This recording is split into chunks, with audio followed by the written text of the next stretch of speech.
अच्छा जी, छोटा सा डिस्क्लेमर, मैं कोई ट्रैवल एक्सपर्ट नहीं हूँ। इस वीडियो पे जितनी भी बातें होंगी वो हमारे पर्सनल ट्रैवल एक्सपीरियंस की बिना पे होंगी। तो अपनी आज की वीडियो शुरू करते हैं। आई होप ये वीडियो आपको अच्छी लगेगी।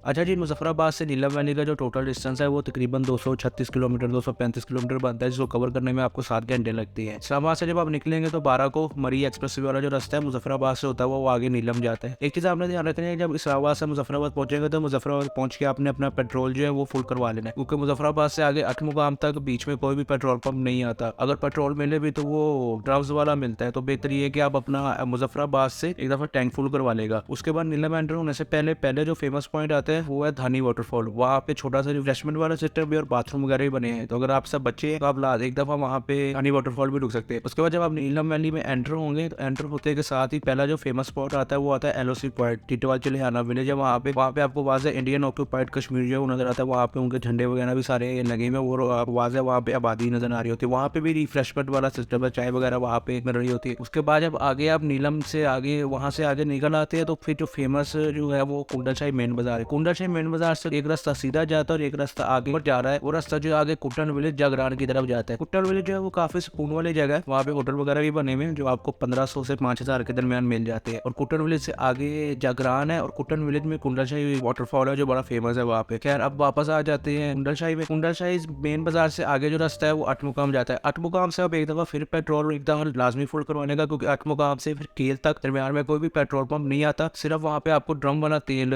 मिलता है। वो इमरजेंसी होता है डलवाने पर। ये कि आप अगर एक दफा अपना टैंक फुल करवा लेंगे गाड़ी का तो उम्मीद है कि आप केल से वापस अठमुकाम तक आ सकते हैं इजीली। फिर आप अठमुकाम से पेट्रोल डलवा के जब आगे आप जाएंगे तो फिर जो फेमस स्पॉट आता है वो आता है केरन विलेज। केरन विलेज में आपने एक चीज याद ध्यान रखनी है, मुजफ्फराबाद जब आप जाते हैं, जब आपने लीला में एंटर होना तो एक चेक पोस्ट तब आती है और फिर एक केरन में एंटर होते जाती है। और इन दोनों चेक पोस्ट पे आपके CNIC और आप मतलब जितने अफराद है, जितने आपकी गाड़ी में अफराद है वो सबके CNIC जो है वहाँ पे एंट्रियां दर्ज होती हैं। और अगर आप सब बच्चे हैं तो आपके बच्चों का ओरिजिनल बे फॉर्म आपके पास होना चाहिए। तो ये चीज़ आपने जरूर है। केरन में जब आप एंटर कर जाएंगे चेक पोस्ट के बाद ही आपको एक रास्ता ऊपर जाता नजर आ रहेगा, अपर नीलम के नाम से है वो रास्ता। वो भी जो है कोई भी गाड़ी वहाँ पे चली जाती है। अपर नीलम जो है थोड़ा हाइट पे है और अपर नीलम में दो फेमस स्पॉट है। एक तो अपर नीलम पॉइंट है जहाँ से आपको पूरी नीलम वैली जो है वो नजर आ रही होती है। सेकंड अपर नीलम में एक पॉइंट है जहाँ से आपको सामने इंडिया आबादी जो है केरन वगैरह वो नजर आ रहा होता है। और अपर नीलम में काफी सारे अच्छे होटल भी बने हुए हैं और उनकी जो रेंट है वो मुख्तलिफ है। और काफी सारे होटल जो है वहाँ पे खाने पीने का इस तरह का कोई मसला नहीं। अगर सब बच्चे भी है तो अपर नीलम जाके स्टे कर सकते हैं। और अपर नीलम में भी होटल पर और नीचे केरन में भी काफी सारे अच्छे होटल अब बन गए हैं। जब आप केरन से आगे जाते हैं तो केरन से आगे फिर जगह आती है दवाड़िया। दवाड़िया से एक रास्ता जो है वो रत्ती गली के लिए जाता है और अगर आप सीधा चले जाए तो आगे फिर शारदा केल है। रत्ती गली का जो ट्रैक है वो 4x4 का, नीचे जीप दवाड़िया में नीचे जीप खड़ी होती है, वहां से आप कोई भी जीप रेंट आउट करके आगे रत्ती गली जा सकते हैं। पर एक चीज आपने जरूर रखनी है कि रत्ती गली का जो ट्रैक है वो जून से सितंबर अक्टूबर तक ही खुला होता है और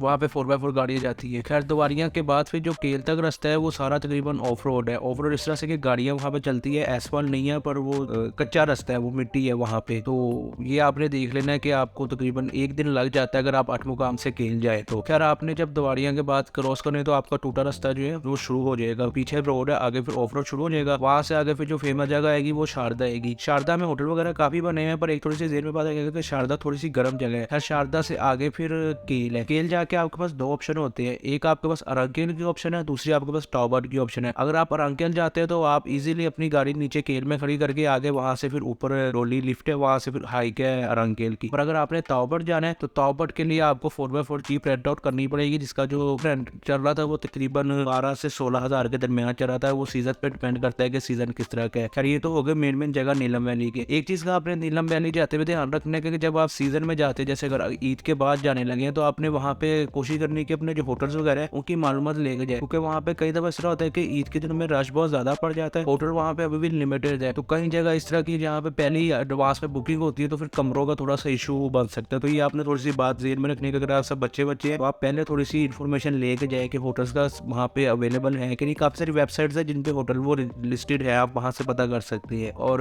अब आ जाते हैं सिम नेटवर्क के। जैस मोबाइल वगैरह मुजफ्फराबाद के बाद नीलम वैली में एंटर होकर कोई भी नहीं चलते, सिर्फ वहाँ पे एसकॉम चलता है या फिर यूफो चलता है। यूफो भी इतना खास नहीं चलता, एसकॉम चलता है। एसकॉम का एक फायदा है कि वहाँ पे एसकॉम 4G चल रहा होता है। तो जो ये केरन, शारदा, केल, कुटन, इन सब में फेमस जगहों पे जो एस्कॉम का 4G है वो तकरीबन अच्छा चल रहा होता है, वहाँ पे आप इंटरनेट इस्तेमाल कर सकते हैं। और फोन वगैरह भी जो है वो एस्कॉम से ही होते हैं। एस्कॉम सिम लेने का सिंपल सा तरीका है कि वहाँ पे काफी सारी मोबाइल्स की शॉप्स बनी हुई है। आप किसी में भी जाके एस्कॉम की सिम, मतलब मेन केरन, शारदा, कहीं से भी आप एस्कॉम की सिम ले सकते हैं। एस्कॉम सिम लेने का प्रोसीजर वही हमारे वाला है कि अंगूठा लगा के तो आप सिम ले लें। और ये जरूरी नहीं कि आपके नाम 5 सिम है तो आपको सिम नहीं मिलेगी, सिम आपको वहाँ इजीली मिल जाती है। और एक दफा नीलम वैली लाजमी जाएं और बच्चों के साथ जाएं, अच्छी जगह है वहाँ पे। सिर्फ जो द्वारिया के बाद केल तक का रास्ता है वो थोड़ा सा परेशानी वाला है, क्योंकि वो ऑफ रोड है, वहाँ पे कई दफा थोड़ा सा टाइम लग जाता है। उससे पीछे पीछे रास्ता जो है वो काफी अच्छा है। और होटल्स, आपको बहुत सारे होटल्स जो है वो तकरीबन हर आठमुकाम, कुंडल शाही, इन सब में होटल जो है अब काफी हद तक बन गए हैं। और होटलों का जो रेंट है वो तकरीबन 1500 से 5000 के दरमियान, जैसे मैंने आपको बताया। मतलब अच्छे होटल भी है वहाँ पे और नॉर्मल होटल भी वहाँ पे बने हुए हैं। और खाना भी वहाँ पे ठीक मुनासिब रेट में खाना वगैरह भी मिल जाता है। बस थोड़ा सा पेट्रोल का आपने ध्यान रखना है, जैसे मैंने आपको पीछे बताया कि आठमुकाम से एक दफा लाजमी टैंक फुल करा रहेगा। आठमुकाम के बाद आगे केल तक कोई पेट्रोल पंप नहीं है। आठमुकाम में आखिरी पेट्रोल पंप है नीलम वैली का, और CNIC, और ये चीज़ों का बस थोड़ा सा ध्यान रखना है। और जिसके अगर आपको रात को भी सफर करना पड़े तो कोई मसला नहीं है, आप रात को भी सफर कर सकते हैं नीलम वैली में। बाकी एक चीज़ आपने ध्यान रखनी है कि इस्लामाबाद के बाद बाराको में अक्सर ट्रैफिक जाम होता है, क्योंकि वहाँ पे वो फ्लाईओवर बन रहा है और वो आपने दिन बनाकर निकलने के बाराको में आपको 2 घंटे लग सकते हैं अगर वहाँ पे ट्रैफिक जाम हो। वहाँ पे थक्के से ट्रैफिक जाम होता है, आधा घंटा 40 मिनट वहाँ पे गाड़ी को रुकना पड़ता है, क्योंकि बहुत ज्यादा ट्रैफिक वहाँ पे जाम होता है। बाकी अगर आपने नीलम वैली में देखना है कौन कौन सी जगह, और ये 3 जगहों का मैंने बताया है किस तरह के, तो आप